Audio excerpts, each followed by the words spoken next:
আমরা 32-এ আসবো, 32-এ সে বঙ্গবন্ধু স্মৃতি বিজড়িত আমরা বাড়িটি দেখব এবং বাড়ির মধ্যে দেখবেন সে বঙ্গবন্ধু স্মৃতিগুলো আছে, সে পাকিস্তানের বড় বড় বাহিনী এবং তাদের দোসররা কীভাবে নিশ্চিহ্ন করার জন্য বঙ্গবন্ধু আদর্শকে, আমাদের বাংলা ভাষাকে, আমাদের মাতৃভাষাকে, আমাদের দেশকে সেই পাকিস্তানের দিকে ধাবিত করতে, মিনি পাকিস্তান তৈরি করার জন্য চেষ্টা করার জন্য, সেই দিকে ধাবিত করার জন্য সেই বঙ্গবন্ধু সে বাড়িটি এখন স্মৃতি জাদুঘর হিসাবে হয়ে গেছে।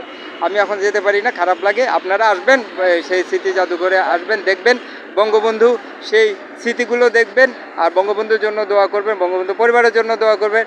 এই বনানী কবরস্থানে যাবেন, ওখানে তার বঙ্গবন্ধু পরিবারের জন্য দোয়া করবেন।